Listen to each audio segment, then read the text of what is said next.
नमस्कार दोस्तों, मैं रीना आपके अपने channel Reena kitchen recipe and blogs में स्वागत करती हूँ। तो पुरुषोत्तम मास महात्म्य कथा अध्याय 10।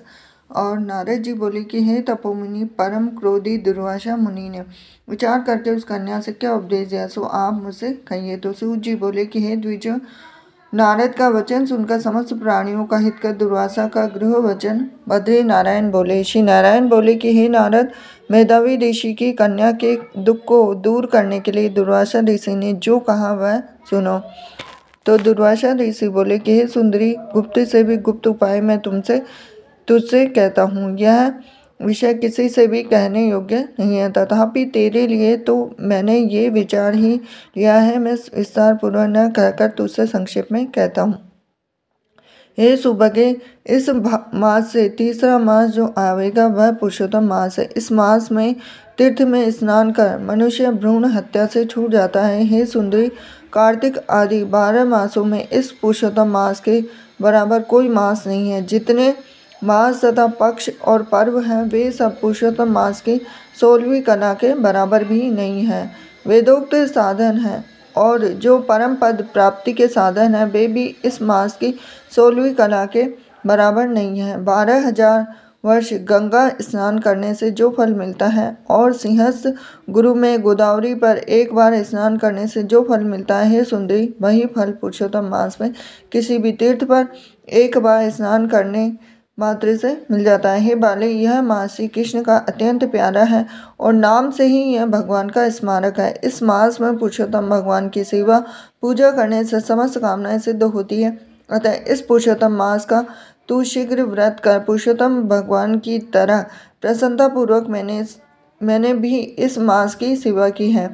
एक समय क्रोध में मैंने अम्बरीश राजा को भस्म करने के लिए अर्थ कृता भेजी थी। सो हे बाले, तब हरि ने जलता हुआ सुदर्शन चक्र मुझको ही भस्म करने के लिए उसी समय मेरे पास भेजा। तब पुरुषोत्तम मास के प्रभाव से ही वह चक्र हट गया। हे सुंदरी, वह चक्र त्रिलोक्य को भस्म करने का सामर्थ्य रखने वाला जब मेरे पास आकर खाली चला गया तब मुझे बड़ा विस्मय हुआ। इसलिए हे सुभगे, तू श्री पुरुषोत्तम मास का व्रत कर। और इस प्रकार मुनि की कन्या को कहकर दुर्वासा ऋषि ने विश्राम किया। और श्री कृष्ण जी बोले कि हे राजन, दुर्वासा का वचन सुन। भावों की प्रबलता के कारण असूया से प्रेरित वह कन्या मूर्खतावश दुर्वासा से बोली। बाला बोली कि हे ब्राह्मण, हे मुनि, आपने जो कहा वह मुझे रुचिता नहीं है। माघादि मास कैसे कुछ भी फल देने वाला नहीं है, कार्तिक मास कम है ऐसा आप कहते हैं, सो कहिए वैशाख मास सेवित हुआ क्या इच्छित कामों को नहीं देता? तो सदाशिव आदि से लेकर समस्त देवता सेवा करने पर क्या फल नहीं देते? अथवा पृथ्वी पर प्रत्यक्ष देव सूर्य और जगत की माता देवी क्या सब कामनाओं को देने वाली नहीं है? तो श्री गणेश क्या सेवा पाकर इच्छित वर नहीं देते?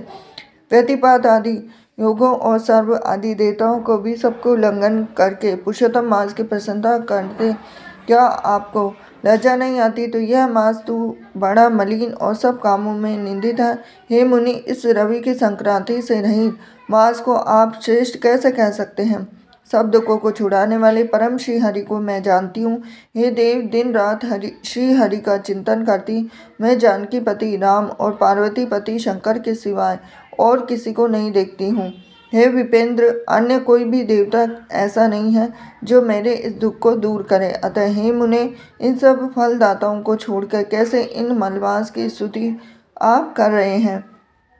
इस प्रकार ब्राह्मण कन्या का क्या हुआ तो सुनकर दुर्वासा मुनि शरीर से एकदम ज्वालायमान हो गए और नेत्र क्रोध से लाल हो गए। इस प्रकार क्रोध आने पर भी कृपा करके मित्र की कन्या को श्राप नहीं दिया और कहने लगे कि यह मूर्खा है, हित को नहीं जानता, अभी बुद्धि इसकी पूर्ण नहीं है। पुरुषोत्तम मास के महात्म्य का विद्वानों को भी पता नहीं है, तो थोड़ी बुद्धि वाले पुरुष और विशेष करके कुमारियों को तो कहाँ से हो सकता है? तो यह कुमारी कन्या माता पिता से रहित दुखाग्नि से जली हुई है, अतः अति उग्र मेरे श्राप को कैसे सहन कर सकती है? इस प्रकार सोचकर कृपा से मन में उठे क्रोध को शांत किया और स्वस्थ होकर दुर्वासा मुनि उस अति विहीन कन्या से बोले। दुर्वासा बोले कि हे मित्र, पुत्री, तेरे ऊपर मेरा कुछ भी क्रोध नहीं है। निर्भाग्य, जो तेरे मन में आवे वैसा ही कर।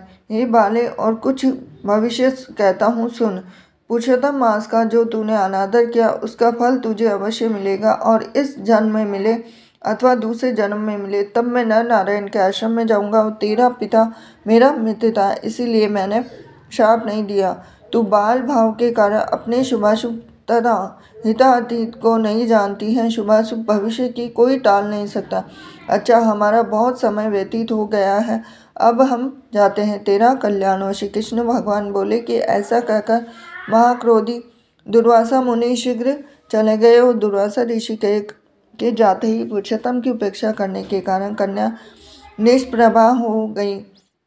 तदंतर बहुत देर तक कन्या ने सोच विचार कर यह निश्चय किया कि देवताओं के भी देवता तत्काल फल देने वाले पार्वती पति शिव की तप द्वारा आराधना करूंगी। हे नृप, मेधावी कन्या के द्वारा ऋषि की कन्या ने मन से इस प्रकार निश्चय करके अपने आश्रम में ही रहकर भगवान शंकर के कठिन तप करने को तत्पर हो गई। सूत जी बोले कि बहुत फलों के दाता लक्ष्मीपति को, वैसे ही सावित्रीपति ब्रह्म को छोड़कर एवं दुर्वासा के प्रबल वचन की निंदा कर वह ऋषि कन्या अपने आश्रम में ही अंधक को मारने वाले शंकर की सेवा के लिए तत्पर हो गई।